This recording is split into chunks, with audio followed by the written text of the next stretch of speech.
actually, I'm practicing self-isolation in the comfort of my living room, but that might actually work out for you because I got to review Doom Eternal this weekend, and I am here to tell you what is great and not so great about id's newest installment in the Doom franchise. Let's go. Number 1, expansion of locations. So Doom 2016 was amazing. Some would argue a perfect game. I know that's what I think about it, but I think that the locations got a little bit repetitive. That is not the case in Doom Eternal. Even though hell is everywhere, all around you, all the time, you're going to different places, you're seeing different things. I really particularly loved a couple of different locations, including the Fortress of Doom, which is the Doom Slayer's home base, which just so happens to be a giant castle that's gothic, floating in space near our blown up moon. So that is really, really fun, and I also love all of the variety of places you can go. On the flip side of that, I wish that the demons actually had a little bit more variety to go with those locations. So maybe each demon, depending on the location you're in, would have maybe a special ability or a specific type of damage that they did. But ultimately, it's not the end of the world, at least not for us, because in Doom Eternal, it totally was the end of the world and there are demons everywhere. Overall, really, really cool. Love the expansion of locations, A++. Maybe not so much the not expansion of demons. Second thing that's great about Doom Eternal is the expansion of abilities. So Doom 2016 had the double jump, and that was amazing. But Doom Eternal expands on that and adds a dash that you can use either on the ground or in the air, monkey bar swinging, and also climbing.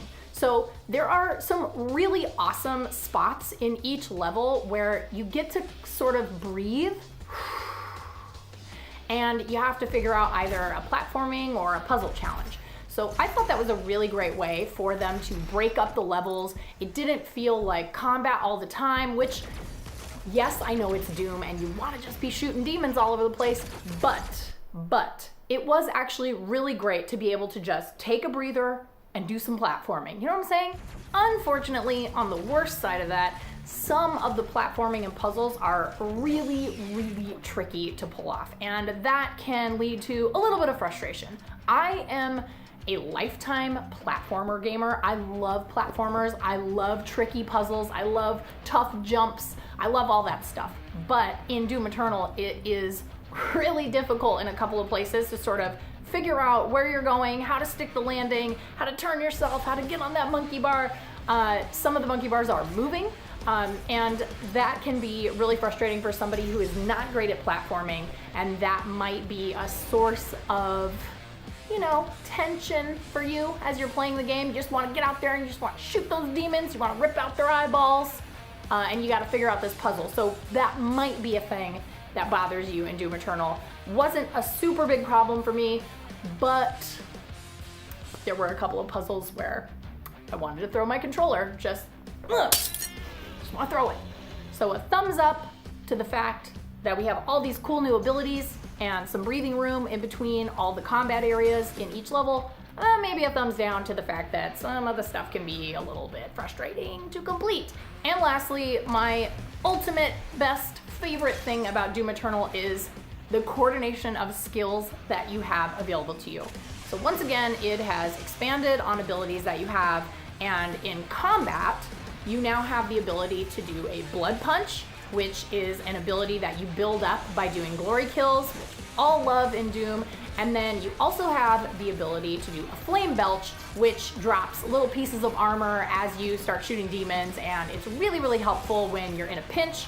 But the best part about those abilities is combining them all together to create a Voltron, if you will, of Doom carnage. And it is so much fun to be able to run into a battle, start firing. All the guns are amazing, by the way. Start firing at whatever demon it is that you're facing, or demons. It's usually, a whole bunch of demons everywhere. But it's really cool to be able to combine all your skills and be like, okay, I'm gonna flame belch these guys, I'm gonna get the armor out of there, I'm gonna get some glory kills, I'm gonna build up that blood punch, and then I'm gonna punch everything, and then the blood punch is gonna send out a shockwave, and it's gonna kill everything in the vicinity. Oh my God, it's so much fun. It is just as fast paced as Doom 2016, if not more so, because you have that dash. It is awesome to be able to unlock abilities and skills that sort of, again, enhance that coordination of abilities during combat. It is awesome. It is exactly what we loved about Doom 2016, only ratcheted up to 1,000. If you thought that wasn't possible, it is, my friends. And really, truly, the only worst thing about Doom Eternal is, unfortunately, the campaign has to end, which is a bummer. But there's online battle mode, and I'm sure I'm going to be checking that out non-stop for the next few weeks, as I am currently on self-isolation. So that is my Doom Eternal review, or my thoughts about the game. I haven't quite finished the game yet. I think I sort of have enough of an idea. I'm getting close to the end. I know what the game is, so I feel qualified enough to tell you what's great and what's not great about it. I am really looking forward to you guys checking out Doom Eternal. If this is your jam, you are absolutely going to love it. If you loved Doom 2016, you are absolutely going to love it. I know I did.